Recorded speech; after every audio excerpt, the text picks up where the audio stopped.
Hey everyone, did you know about the secret eggs that you can obtain in each chapter that you can place down in the world? Or what about the weird route? Oh, you do know about those? Good. How about some facts you don't know? With the recent announcement of Deltarune chapters 3 and 4 coming in June, I thought it was a good idea to do another unknown facts video. But this time, it's all about Deltarune. While there isn't quite as much to talk about since we only have 2 chapters of this game, there's a lot of things about this game that are not known at all, so today I'm going to give you guys 10 Deltarune facts that you don't already know. Before we start, I just hit 350,000 subscribers and I'm trying to hit 400,000 by the end of the year. So if you enjoy the videos I make, subscribing is free and easy and only takes a moment, and it helps me out a lot. Thank you, and I hope you enjoy the video. Some of you may know about Deltarune's unused kill animation, where enemies fade away and die instead of just running away. But did you know that since Chapter 2 released, this is technically not unused anymore and is instead tied to the Snowgrave spell?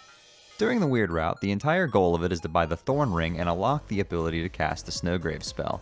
But what you might not know is that the Snowgrave spell that Noelle casts during the route isn't just a cutscene, it's a fully usable spell that works in normal gameplay scenarios if you have it. There have been a few methods of gaining access to this powerful spell in normal gameplay, but most of them have been patched, such as this oversight I made a video on a long time ago, where you could fight a mouse enemy after having aborted the weird route on the Birdly fight. The remaining method is to take advantage of the most powerful glitch in the entire game, the door overflow glitch. Talking to KK here presents you with the option to buy 400 bagels, which has a funny fake Earthbound-esque game over cutaway black screen joke where your party is jokingly crushed by 400 bagels. By interacting with this empty door frame here just a few frames after selecting the 400 bagels option and returning from the black screen, you can gain text storage on the door object and have full movement with the door text still up on the screen. This allows you to actually use the door before you're supposed to be able to, which lets you skip straight to the mansion, which is huge for any percent speedruns of this game, but that's not what we're here for. If you reinitiate the 400 bagels cutscene with the text storage up in just the right way, you can initiate an infinite choicer overflow. This takes advantage of all of Deltarune's choicers, or text boxes that give you a selection choice, being all laid out next to each other in the code, and you can navigate through pretty much every choicer in the entire game, including the one to purchase the Thorn Ring. Before doing this, you'll need to refight and repeatedly spare this Virokun enemy to the right and amass more than 1997 dark dollars to be able to actually afford the purchase. But once you do, you can grab the Thorn Ring item way before you're supposed to have it, and once you get to the city, you can instantly equip it onto Noelle. Then, freeze everything in the first half of the route, and then once you pass the laser gate, just go fight Birdly and defeat him without using Snowgrave. This gives Noelle the ability to use Snowgrave on any city enemy you want that's left, and it does monstrous damage. But importantly, it actually kills enemies. They don't run away or get frozen, instead they just die. And look, there's the kill animation. This is still technically unused since you have to do glitches in order to see this, but it's not just completely unused like it was in Chapter 1. Okay, that was a lot. Let's cover 2 quick Chapter 1 facts for the price of 1.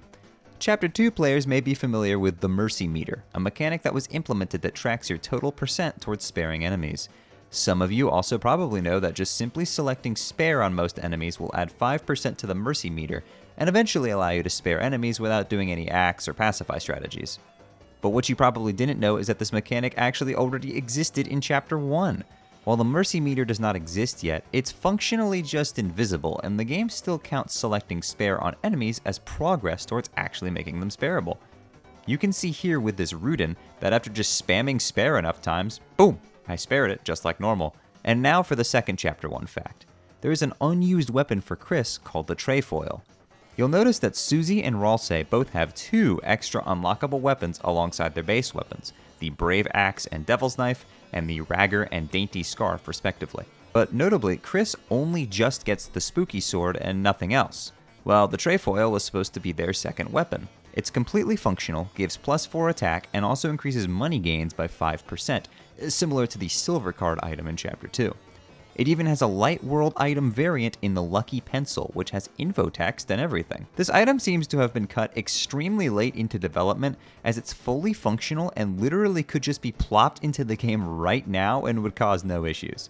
In fact, in Chapter 2, Noelle even has funny dialogue if you attempt to equip it onto her, joking about the item being unused. I hope if Chapter 1 ever gets a refresh, the Mercy Meter and Trefoil are both included. Spamton Neo hides a secret power that you can bring out by getting him really mad at you. How do you accomplish this? That's right, we're gonna cheat. Since the initial launch of Chapter 2, it's been possible to perform a powerful exploit in the Spamton Neo fight if you're a keyboard user.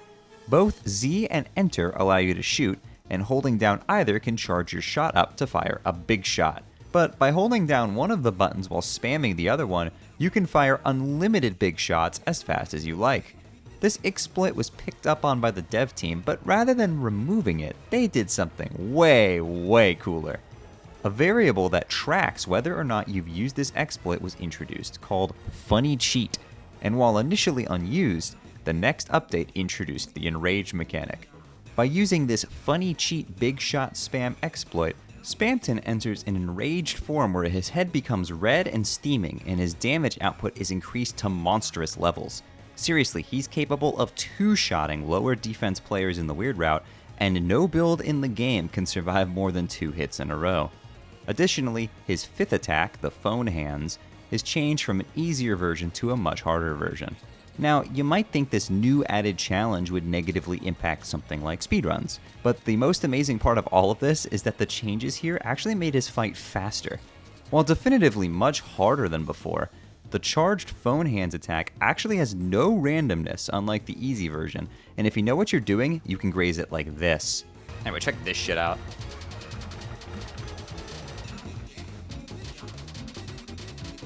Oh yeah. As you can see, my TP just went up an immense amount, which enables more uses of cross slash in the weird route fight, making it end faster. This was a really cool thing of the dev team to do, adding a new challenge for those who want to try taking it on, while rewarding high-level play by enabling a more difficult but more consistent and faster fight. And this is just the beginning of the based changes the team has made for speedrunners. Okay, so I'm not the best at segues. Let's talk about the Sweet Captain Cakes fight. This fight is pretty long, and was actually even bugged in the original release to have certain attacks last way longer than they were supposed to. But what if I told you there was a way to basically completely skip the fight? The intended progression is that after a few turns of not being able to get anyone to dance together, Susie and Ralsei will unlock the S and R actions and enable you to clear the fight.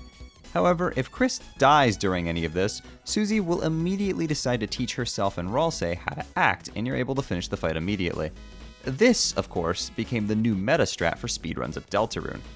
In an early update to the game, the following cutscene after the fight was changed to have Chris be in their downstate sprite during the entire dance, which is absolutely hilarious. I think it's really cool that speedruns influenced a funny change like this being added, but it gets even better. This strat was really reliant on RNG, as you needed Chris to die in the first attack of the fight, and even if you got them down to be 1 hit away from death, it was a 1 in 3 chance to happen on any given hit. But actually, it's not 1 in 3, it's worse. If Chris is ever about to get downed, the game runs the targeting function a second time, so they would need to be selected for an attack 2 times to actually get hit. This gave you roughly 4 or 5 attempts for a 1 in 9 chance, which was pretty frustrating, especially for people running full game runs where this happened after all of Chapter 1. So, in a completely undocumented change that I bet you didn't know about, the dev team actually put in a back door for us speedrunners. By using Dance All on the first turn on any target except for the top one, Chris is now guaranteed to get hit on every single hit of the first attack.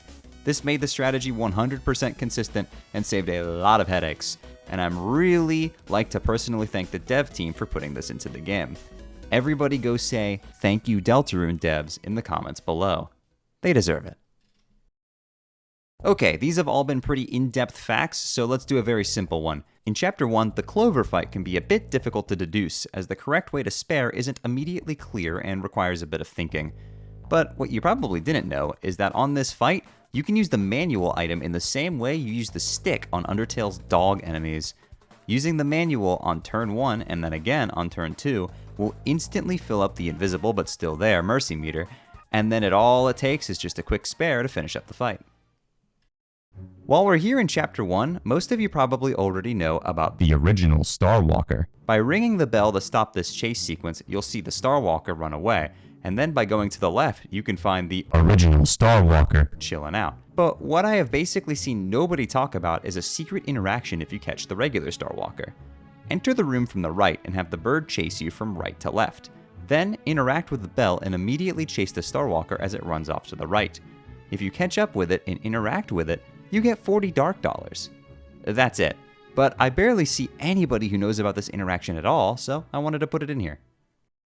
Okay, it wouldn't be a Shayy video without talking about some nonsense. So you want to see something absolutely ridiculous? You see this window here in Chris's room? Between chapters, it moves by 1 pixel. Obviously, this has huge implications for the lore. Des is the knight, you say? Alvin? The vessel? Fuck that. This window is clearly the knight. Or maybe this is the window that Gaster views the world from, and it's secretly a portal to a space between dimensions and— yeah, I have no idea where to go with this bit. Let's just move on to the next fact. At the end of the weird route, you can go visit Noelle in the hospital and view a creepy cutscene where Noelle starts freaking out about the events of her dream. If you've watched my videos for a long time, you might be aware of an alternative dialogue you can get here by having Noelle's silver watch equipped onto Chris. In fact, I was actually the very first person to ever have gotten footage of this alternative dialogue. I'm even credited in the Weird Route document that floated around back in the day. But what you probably didn't know is that there's actually a second secret alternative way this cutscene can play out, by moving Chris during it. You can get Noelle to freak out even more by forcing Chris to move towards her. And if you keep doing it, the cutscene ends and Chris's position in the overworld indicates that you are forcing them to literally back Noelle into a corner in the hallway, which is insanely creepy. Thankfully, Susie intervenes as usual, and everything proceeds normally from there. Proceeds. I'm funny. Speaking of the weird route, here's one that I did not know until very recently. During the part where Susie visits Noelle in her room, Chris and Ralsei stand outside, and eventually Ralsei dozes off and falls asleep. However, there is a 1 in 20 chance that Ralsei instead has this alternative pose while falling asleep instead. This has got to be the most insanely strange detail in this entire game. Also in the weird route, there's this room filled up to the brim with the Pippus enemy. In order to get here though, you have to pass through this room with mouse wheel moving at incredibly high speed. However, by simply just opening the menu and then closing the menu, mouse wheel will slow down drastically. This is because mouse wheel speed here is not the default value and is instead set to a higher value when you load the room. Opening the menu pauses time, which is achieved by setting the enemy speeds to 0. But when you close the menu, it incorrectly uses mouse wheel's default speed instead of the high speed from the room entry. Anyway, once you reach the Pippus room, one of the game's later updates introduced a secret 1 in 100 encounter with a Miss Pippus enemy instead, where she'll be wearing a pink bow. This has no functional change, and it's just a really funny cosmetic joke. Finally, further into the mansion, there's this hallway with the swatchling enemies running around with pots that you have to dodge. When the game first came out, if you actually were able to interact with the pots, it caused the entire entity to immediately disappear. This had the unintended effect of instantaneously obliterating swatchling from existence, and here's a clip of me accidentally doing this in my casual playthrough on the game's release day. What? Dude, that guy just stopped existing! I showed this trick off during Deltarune's run at Awesome Games Done Quick 2022, and in response, the dev team decided that rather than just patching this exploit out, they'd add a funny animation instead. So now when you do this trick, the swatchling will now ascend rapidly out of the room rather than just popping out of its existence.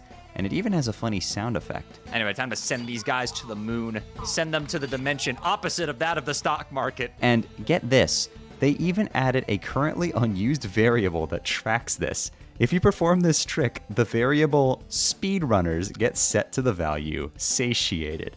God knows, they're gonna do some evil, fucked up nonsense to me in a future chapter using this variable. Finally, to conclude this video, here's one extra bonus fact that's so terrifying that I saved it for last. In the prison in Chapter 1, you can interact with the place in which the iron bars used to be, and there's funny dialogue for it. However, there's an instance of this exact behavior that went undiscovered in development. In the room in the forest, there's this tree blocking your way, and you have to flip this switch to remove it. But the dialogue for this tree object was never properly removed, and you can interact with the evil phantom invisible tree at all times. What could this mean for the lore? The man who gives you the eggs, he stands behind one of these trees, And now the tree is invisible and has glitchy dialogue. This must be new secret lore. There has to be something here. It has to prove who the knight is somehow. Are these trees in chess? Surely it has something to do with chess theory. Or maybe Toby's trying to tell us that the tree was sent to Oblivion, and then it can still be talked to. That means Oblivion theory. Oh, wait a minute. This tree is a part of Gaster that... Nah, it's just an oversight.